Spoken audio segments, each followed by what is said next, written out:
Hello, welcome back to Toby Jones Talks Music, where we do exactly what it says on the tin. I am Toby Jones, and today, as always, we are going to talk about music. And in today's episode, we are focusing on Chris Rea, my artist of 2023. Over the last 2 years, 2022, my artist of the year was the Scorpions, and in 2023, it was Chris Rea. And what I mean by that is that in the last 2 years, I've really had deep dives on those two artists and discovered them significantly. I haven't had one. I was just thinking about it before I hit record. I haven't really had one this year, but in early 2023, inspired by an occasion I'll discuss in a second, I went and bought a lot of Chris Rea's back catalogue. I've listened to a lot of it, but the main purpose of this video is to discuss the album Tennis, this album here. I'll show the vinyl of it in just a minute, but this is the CD edition, and why it is my favourite Chris Rea album of the early era, going up to 1984. So, let's discuss how 2023 became my Chris Rea year. So, before 2023, I think probably in you have to go back maybe to 2020. I think it was 2019 that I had the record player. I had my first record player, so I started collecting vinyl records. And in a 2020 job lot, we had a couple of job lots of records. You'll notice that for some reason I'm disoriented going that way when I should be going that way. We got this record in a job lot.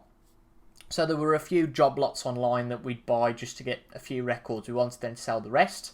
And this was one of those, The Road to Hell, Chris Rea. I enjoyed this album, but didn't really go back to Chris Rea apart from that. It was only a chance occasion in a charity shop in June of 2022 when I saw this album. That is 1991's Auberge. And it was one of those occasions, and it's a great occasion for someone of my age, of the age of 23, because a lot of people talk about how back in the day that they used to buy an album because of the album artwork without knowing any of the songs. That's exactly what I did here. The great Caterham car. I thought, this looks interesting. It was £3 in the charity shop, not $6.99 as above there. I can't get the price tag off without ruining the cover, so I figured I'd just leave it on. But I bought that in June 2022, brought it home, and for some reason didn't play it until December. Don't know why. Didn't play it till about Christmas. And the first track, the title track, Auberge, has got a 3-minute introduction. And I found that really interesting. Then it started, and it was one of those wow moments. I've discussed a lot of those wow moments in the past where I've just been stunned by something straight away. Really enjoyed that album. Really enjoyed it. But I think by this time, and my memory doesn't serve me very well for some reason with these dates, it's a great pity that I haven't got a record diary or an album diary of when I first listened to these things or did certain things. That would help greatly with trying to remember what order these things happened in. But I think by that time I'd kind of ditched the vinyl. So I went and got this album, the CD, with Winter Song, which is a great track as well. It's the special edition with Winter Song.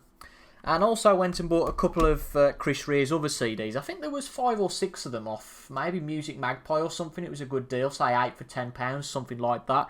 I had got a couple of his CDs prior to that. I'd got Espresso Logic and God's Great Banana Skin, which came after Auberge. I think I'd listened to Espresso Logic by this point, but again, in terms of an artist I was really focusing on, he wasn't really one of those I was focusing on. But really enjoyed Auberge, really got into that album. So by this point, these two albums, which I still consider to be Chris Rea's best, The Road to Hell and Auberge, I really, really like both of them. So I figured by this point that I'd go back and buy the back catalogue and get some of his earlier albums. I had also already got, I went to a record shop in October 2022 before I'd listened to Auberge and picked this up, Deltics. Again, Chris Rea was just on my radar, and this was only £1, so I risked it. And I didn't know a lot about this album. I'll touch on that album briefly. So, in this lot, I got at least 4 of the early Chris Rea albums. So that consisted of Deltics, which I've already got on vinyl, Tennis. And then I also got Water Sign and Wired to the Moon. The other 2 albums that make up that run towards 85. So we've got his first album here, which I bought later on, Whatever Happened to Benny Santini. Then it goes Deltics, then Tennis, and then I only actually got this one fairly recently, maybe in the last 6 months, self-titled album which came after Tennis. Haven't heard a lot of this. And then you've got Water Sign and Wired to the Moon.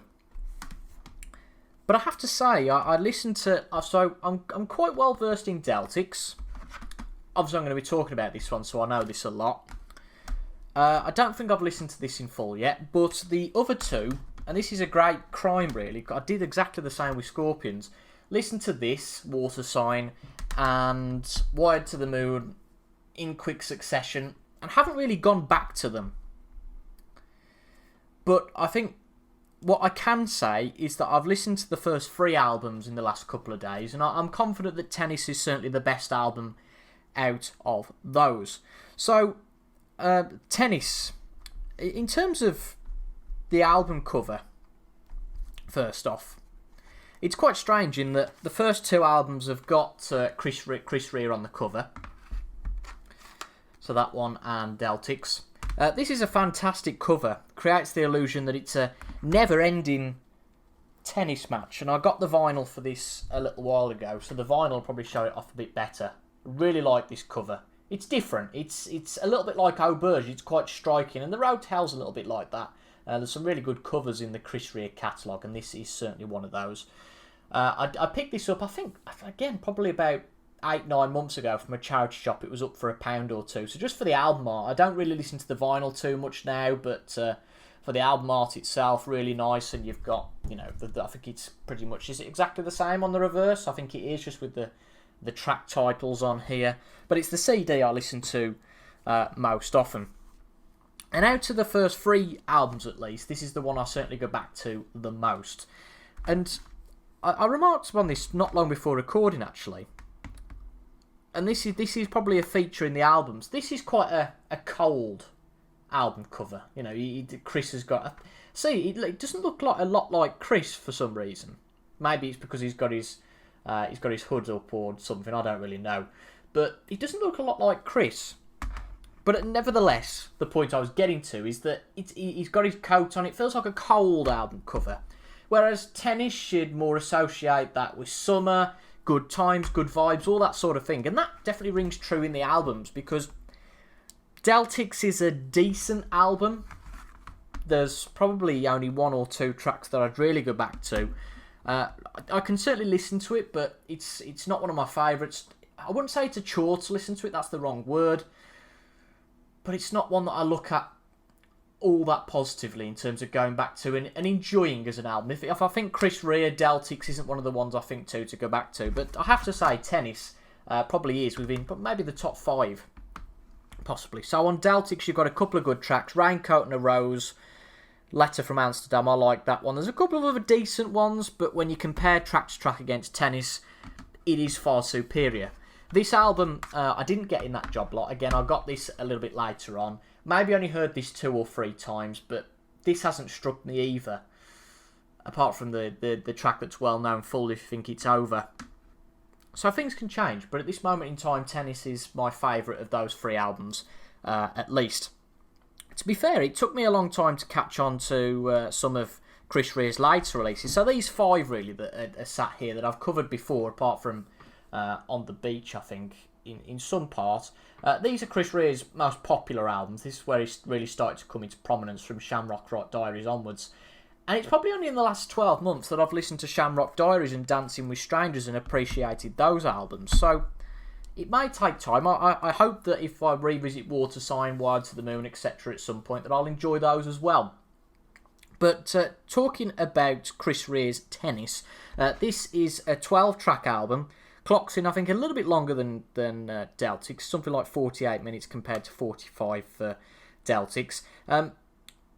It's a better overall album.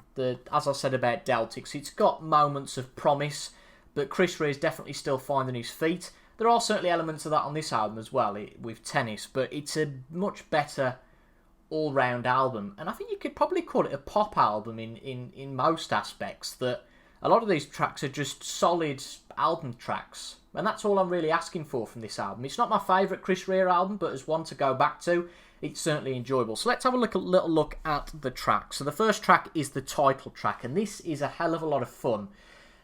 It's an interesting sort of social commentary song, if you like. That the news is all about tennis, but you know there's monstrosities going on in the world, and I think there was possibly a news story related to this at the time, but I can't quite remember. But that is real good fun. That track is. I'm going to group the next three in sort of, well, I'm going to group them. Sweet Kissed It, Since I Don't See You Anymore, and Dancing Girls. All good album tracks, really good pop tracks. There are two instrumentals on this album that irk me a little bit, not too interested in those, and that's No Work Today, track 5, and Friends Across the Woods, track number 9.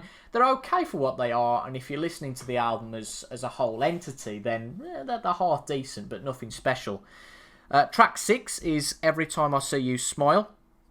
And this is one of the first great long tracks of Chris Rea's career. I'm thinking of other tracks. Shamrock Diaries, you've got Hired Gun, you've got Tell Me There's a Heaven from The Road to Hell. Looking for the Summer is a longer track, isn't it? From Auberge. And you've got Heaven and Set Me Free as well from that album, particularly Set Me Free, track number 5. What an awesome track that is from Auberge. But this is one of the first longer tracks that is really solid, Every Time I See You Smile. Very similar to Stick It, which is the last track on the album, but we'll touch on that a little more in a minute. Side 2 is probably stronger than side 1, I would say. Forever and Ever starts off that side. It's a great groovy, almost like a dance track, really, but done far better than a track from this album, which is called Dance Don't Think. That one's not great, but this is a lot better. Track number 8 is Good News. It continues in that sort of vein of Forever and Ever. It's not quite as strong as that track, but again, it continues the run of solid pop tracks. This very much being Chris Rea's first solid album. You feel that with Shamrock Diaries onwards. They're all solid albums with some real corkers. I don't think this has got any real corkers, any 10 out of 10 tracks. He's still finding his feet, as I said, but nevertheless, it's a good album. Track 9, Friends Across the Water, is an instrumental, as I've just discussed, so yeah, a little bit disappointing. Yeah, like I say, it's okay, but not fantastic. Track number 10 is Distant Summers. I actually forgot about this track till I've just listened to the album again. It's a very short track, 2 minutes and 9. It's the shortest track, barring the instrumentals, on this album by quite a way. The next longest is, I think it's Only With You at 3 minutes 42, so very short track. It's a bit of an oddity to put in here. If you took this as a concept album of a kind of summer good times album, this is a bit out of place, but I like it nevertheless. It's quite moody, but a decent track. Only With You is track number 11. Again, goes back to the previous feel, very catchy, groovy, and the final track is Stick It, which is one of the few story songs, I'd like to call it, on here. A bit more of a Deltics feel to this, actually. A bit more of a colder feel to this. But it's a good way to end the album. It's almost got a Billy Joel, Elton John feel to it in terms of the lyrics. But Chris Rea's Tennis is his first good album, I think. As I said before, I haven't heard the follow-up to this, Chris Rea, which was, I think, 1981. Yeah, the year after. I have heard the first track, Loving You, but I might go and listen to this pretty quickly, because if this is good, then I'm hoping the album following it is good. The two that came after it, Water Sign and Wired to the Moon. Water Sign was actually pretty much made up of unreleased demos pretty well, that I think the record company rejected, and he had to record what were demos into full-fledged tracks, so that wasn't particularly great. Wired to the Moon, again, maybe I might give that another try, but Tennis, I think, is definitely in that realm of the solid albums, the solid 5 I've discussed here. On the Beach, I'm still on the fence on that one, I have to say, a little bit. But Tennis is a good, solid album, and one that I'm quite happy to go back to at any time and enjoy. So a bit of a shorter video today, talking about Chris Rea's Tennis. I might do some more detailed videos on some of the later albums, because I think there's a bit more to talk about with those albums. But just a quick review and discussion of Chris Rea's Tennis. Hope you've enjoyed. I've been Toby Jones Talks Music. If you're a Chris Rea fan, let me know down below. Comment your thoughts and subscribe for more music musings. Thank you for your company today, and I'll see you in the next one. Goodbye for now.